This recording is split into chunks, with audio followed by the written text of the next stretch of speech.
ओम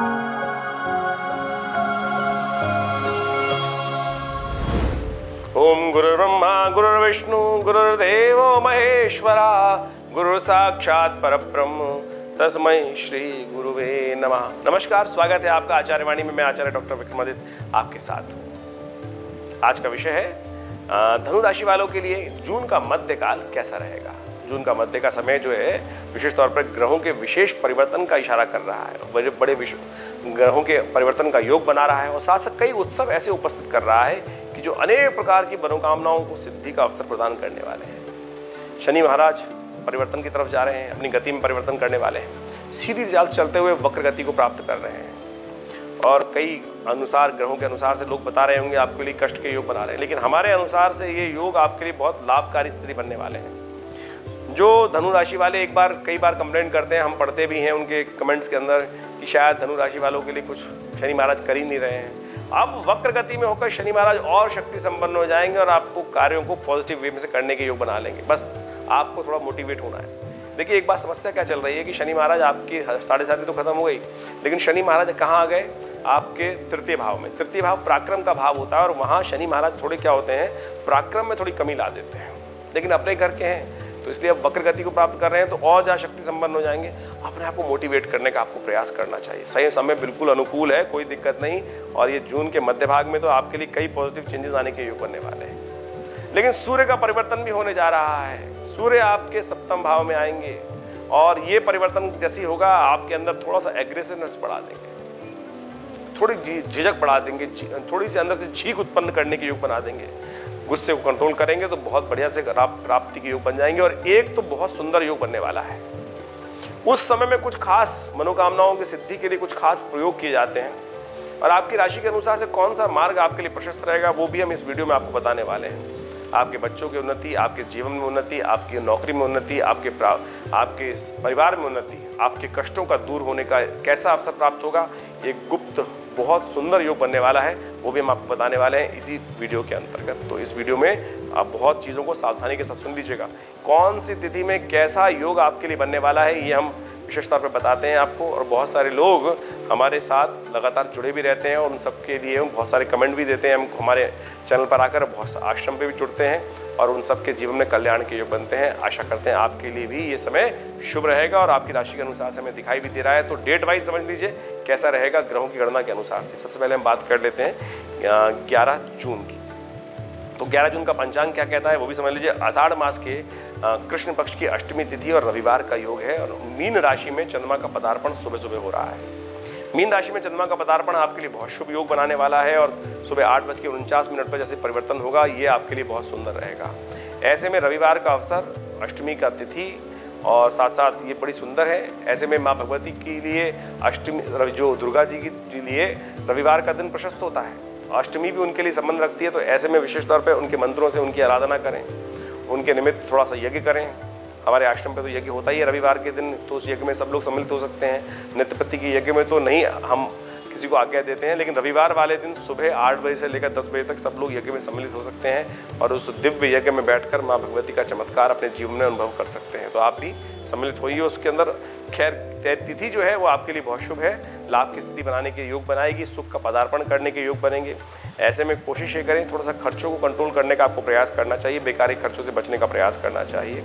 ये ग्रह आपके लिए अनुकूल स्थिति बनाता दिखाई दे रहा है। आने वाले समय में लाभ की स्थिति बन सकती है। सर्वार्थ सिद्ध योग भी विद्यमान है इस दिन। कुछ नया कार्य आरंभ करना हो तो दोपहर को करीब 2:32 से ही सर्वार्थ सिद्ध आरंभ होगा, रात्रि पर्यंत रहेगा, इसका लाभ ले सकते हैं। केवल एक बात का ध्यान रखें कि केवल राहु काल से बचेगा। शाम को 4:30 से 6 बजे तक राहु काल रहेगा, उससे आपको बचना है और बाकी समय आपके लिए सर्वार्थ सिद्ध योग का उचित है नया कार्य आरंभ करने के लिए।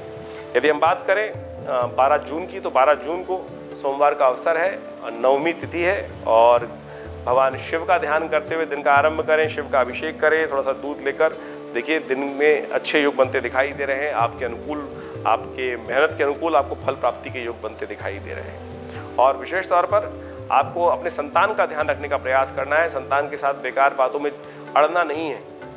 और यदि बुद्धि को स्थिर रखेंगे, राहु महाराज बुद्धि में बैठे हुए हैं, ये बुद्धि में कई प्रकार की, जैसे शनि जड़ता देता है वैसे ही जड़ता ये भी प्रदान करते हैं। शनि महाराज ऊपर से देख भी रहे हैं बुद्धि वाले स्थान को, तो जड़ता को हटाइए, बृहस्पति को वहां काम करने की स्थिति दीजिए। तिलक लगाइए अपने माथे पर, हल्दी का या केसर का, केलस्तर का सेवन करें, ज्ञान का उदय करें। यदि ज्ञान में थोड़ी सी कहीं झिझक उत्पन्न हो रही है तो किसी विद्वान से कंसल्ट कर काम करने का प्रयास करें, आपके लिए स्थिति अच्छी बन सकती है। इस बात का ध्यान रखते हुए कार्य करें।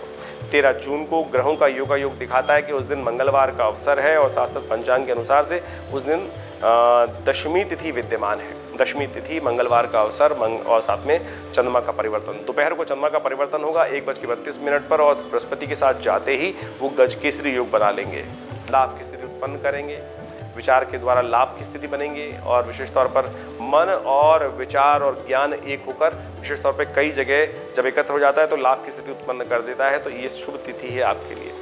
सुबह का समय थोड़ा भारी दिखाई देता है क्योंकि उस दिन भद्रा विद्यमान है, 9 बज के करीब 28 तक रहेगी, तो नया कार्य आरंभ करने के लिए स्थिति अच्छी नहीं है। तो उसके बाद नया कार्य आरंभ करें क्योंकि शाम को दोपहर के समय में सर्वार्थ सिद्ध योग भी विद्यमान हो जाएगा, करीब 1:32 से लेकर रात्रि तक रहेगा, तो इसका लाभ आप ले सकते हैं। यदि हम आगे बात करें 14 तारीख की, तो 14 जून को विशेष तौर पर बुधवार का अवसर है और उस दिन एकादशी तिथि है।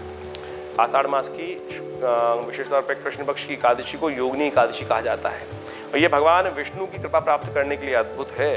ग्रहों का योगायोग आपके लिए आज भी लाभ की स्थिति उत्पन्न कर रहा है और विशेष तौर पर पॉजिटिव कार्यों को करेंगे तो बहुत बढ़िया से लाभ की स्थिति बनेगी। इसलिए मन को एकाग्र करते हुए हिम्मत को जगाकर काम करने का प्रयास करें। अकेले नहीं, लोगों को मिलाकर काम करने का प्रयास करें। पहले स्थिति ऐसी रहेगी कि आपको लगेगा अनुभव कि आप अकेले ही हैं, लेकिन जैसे ही कार्य करने आरंभ करेंगे तो बहुत सारे विशाल हृदय वाले व्यक्ति आपका सहयोग करने के लिए स्थिति बनेंगे। लेकिन सारी की सारी इस बात पर है कि आप पहला कदम कब उठाते हैं, तो इस बात का ध्यान रखते हुए कार्य करें। मंगल कमजोर है, पहला कदम उठाने में ही दिक्कत है, उठाइए, लाभ की स्थिति अवश्य बनती दिखाई दे रही है। एक बात का ध्यान रखिएगा, योगिनी एकादशी है, चावल का सेवन नहीं करना चाहिए, चावल का त्याग करना चाहिए। भगवान विष्णु का विधिवत पूजन करें और उनका पंचामृत से स्नान कराने के उपरांत उनका चरणामृत ग्रहण करें, आशीर्वाद प्राप्त होगा, स्वास्थ्य भी ठीक रहेगा और अनुकूलता प्राप्त होगी आपको। अब आप बात कर लेते हैं 15 तारीख की। 15 तारीख के ग्रह की गणना विशेष तौर पर दिखा रही है परिवर्तन का योग और तिथि बड़ी शुभ है। इस दिन संक्रांति भी है। बुध की राशि मिथुन में सूर्य प्रवेश करेंगे शाम को करीब 6:16 पर। उस दिन प्रदोष है और साथ में त्रयोदशी शाम को विद्यमान है, द्वादशी सुबह विद्यमान है और साथ साथ बृहस्पतिवार है। बुध जो गुरु प्रदोष जो योग बनता है वो बड़ा कल्याणकारी होता है। ज्ञान के क्षेत्र में कार्य करने के लिए जो लोग विद्या के क्षेत्र में पूरी तरह से बुद्धि में कहीं कमजोरी आने की स्थिति बनती है, तो ऐसे में भगवान शिव का विशेष तौर पर गन्ने के रस से अभिषेक करने से कहा जाता है कि मनोकामना सिद्धि के योग बनते हैं और बुद्धि के संबंध में विकास के अद्भुत योग बन जाते हैं। तो ऐसे में भगवान शिव का ध्यान करते हुए शाम के समय रुद्र अष्टाध्यायी के विशेष तौर पर रुद्र सूक्त के द्वारा नमस्ते रुद्रमन्यवा उतो तई खवे नमः बाहुभ्याम उतते नमः जाते रुद्र शिवा तनुर्घोरा, ऐसे रुद्र सूक्त के द्वारा भगवान शिव का अभिषेक करें, नमः शिवाय का जप करते भगवान का अभिषेक करें, कल्याण के योग बनेंगे। संक्रांति है, बृहस्पतिवार है, तो कोशिश करें गजकेसरी योग विद्यमान है। ब्राह्मणों के निमित्त बृहस्पतिवार है ना, तो ब्राह्मणों के निमित्त कुछ गऊ के निमित्त दान पुण्य करें, देखिए बहुत सुंदर योग बनेंगे आपके लिए। एक बात का ध्यान रखें, चंद्रमा का परिवर्तन शाम को होगा और वो शाम को कष्ट देने के योग बन सकते हैं। स्वास्थ्य का ध्यान रखने का प्रयास कीजिएगा, बहुत ज्यादा धूप से बचते हुए कार्य करें, अन्यथा स्वास्थ्य पर उसका प्रभाव अच्छा नहीं हो सकता। स्वास्थ्य का ध्यान रखते हुए भगवान शंकर का ध्यान करें, उनके निमित्त मंत्र जप करें, बहुत जरूरी है क्योंकि चंद्रमा क्षीण अवस्था में जा रहा है। अब हम बात कर लेते हैं 16 तारीख की। 16 जून को विशेष तौर पर चंद्रमा थोड़े कमजोर है, स्वास्थ्य का ध्यान रखना चाहिए, आपको खर्चों का ध्यान रखना चाहिए, शत्रुओं का ध्यान रखना चाहिए, कॉम्पिटिटर्स का ध्यान रखते हुए कार्य करने का प्रयास करना चाहिए। लेकिन उस दिन सुंदर तिथि है, मासिक शिवरात्रि है, शुक्रवार का अवसर है और महालक्ष्मी की कृपा प्राप्त करने के लिए एक दिव्य उपाय हम आपको बताने जा रहे हैं। भगवान शिव पर इस शिवरात्रि पर विशेष तौर पर बिल्व के पत्र अर्पित करें, अखंड बिल्व पत्र जो खंडित ना हो, शुद्ध हो, छोटे हो, कोमल हो, ऐसे बिल्व पत्र भगवान को अर्पित करेंगे तो कोटि कन्या महादानम बिल्व पत्रम शिवार्पणम, इस शुभ योग में बड़ा सुंदर योग बनने वाला है। कहा जाता है त्रिदुलम त्रिगुणाकारम त्रिनेत्रम च त्रिधायुधम त्रिजन्म पाप संहारम बिल्वपत्रम शिवार्पणम। ओम नमः शिवाय का जप करते भगवान शिव पर बिल्वपत्र अर्पित करें। ये तिथि विशेष तौर पर एक संबंध बात करें, इस बात को समझें धनु राशि वालों कि ये स्थिति विशेष तौर पर एक बात ध्यान रखने वाली है कि नए कार्यों को गति प्रदान करने के लिए अशुभ है क्योंकि भद्रा विद्यमान है, सुबह 8:34 से लेकर रात्रि में 9 बजे तक रहेगी। तो नए कार्यों में बुद्धि न लगाएं, जो चलते हुए कार्य हैं उनको उसी रूप से करने का प्रयास करें, कोई शुभ मुहूर्त नहीं रहेगा। यदि 17 जून की हम बात करें तो 17 जून को शनिवार का अवसर है और इस दिन शनि परिवर्तन की तरफ जा रहे हैं। शनि का गति में परिवर्तन होना बहुत विशेष है। ये शनि का परिवर्तन आपके तृतीय भाव में चल रहा है और शनि महाराज जो मार्गी गति चल रहे थे अब वक्र गति में हो जाएंगे और ज्यादा अपने ग्रह को प्रबलशाली बनाते दिखाई दे रहे हैं। जब गाड़ी कई बार अटक जाती है तो कहा जाता है ना कि बैक गियर लगाकर फ्रंट गियर लगाकर हम गाड़ी को आगे पीछे करते हैं तो बैक गियर बड़ी ताकत में होता है। तो रिजर्व में जब शनि रिवर्स में जाते हैं तो और ज्यादा शक्ति संपन्न हो जाते हैं। तो इस बात का ध्यान रखें, शनि बहुत शक्ति संपन्न हो जाएंगे, आपके अंदर पॉजिटिव चेंजेस लाने के योग बना सकते हैं। लेकिन एक कष्ट हो सकता है कि आपको धर्म से दूर कर दें।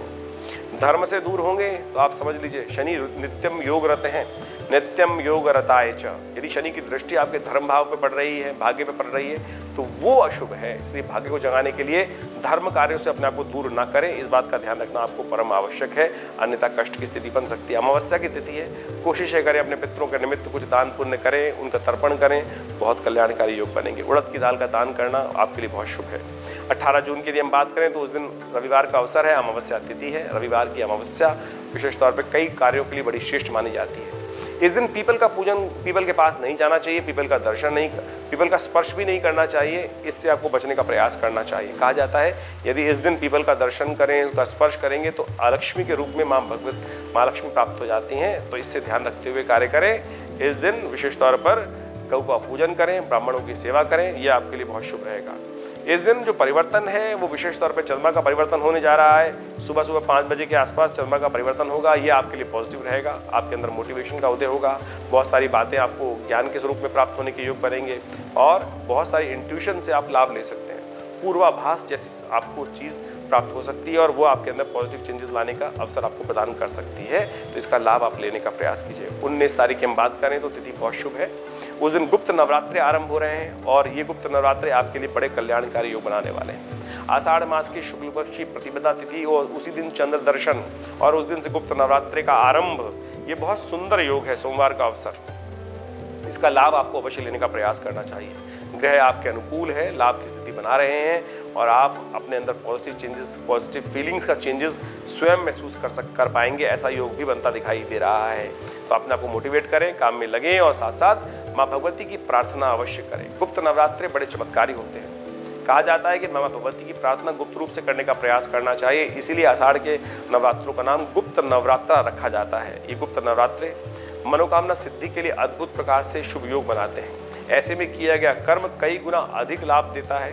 तो ऐसे में मां भगवती के निमित्त दुर्गा सप्तशती का पाठ, दुर्गा सप्तशती का यज्ञ, मां भगवती के विभिन्न मंत्रों का पाठ, भगवती के विभिन्न स्वरूपों का ध्यान, दशमहाविद्या के अंतर्गत आने वाली विभिन्न स्वरूपों का जो ध्यान किया जाता है, उसके द्वारा जो ऐसे कर्म हैं, ऐसे विशेष तौर पे कष्ट हैं जो बहुत भयावह हैं, चाहे वो मुकदमे हैं, चाहे वो शत्रु से संबंधित समस्या है, चाहे वो प्रमोशन संबंधी समस्या है, चाहे पारिवारिक समस्या है या वो संतान संबंधित कोई समस्या है, तो उन सबको दूर करने के लिए माँ के विभिन्न अनुष्ठान शास्त्र में वर्णित है और गुप्त नवरात्रों में उनको किया जाता है। हमने भी विवेकानंद योगाश्रम में दुर्गा सप्तशती का सुंदर यज्ञ रखा है, तो आप भी उसमें अपनी आहुति प्रदान कर सकते हैं, उसमें सम्मिलित हो सकते हैं, उसमें सहयोग प्रदान कर सकते हैं, अपने नाम से यज्ञ करा सकते हैं। उसके लिए नंबर स्क्रीन पे चल रहे हैं, आप अपने योगदान को, अपने समस्त जानकारी को उस नंबर से ले सकते हैं।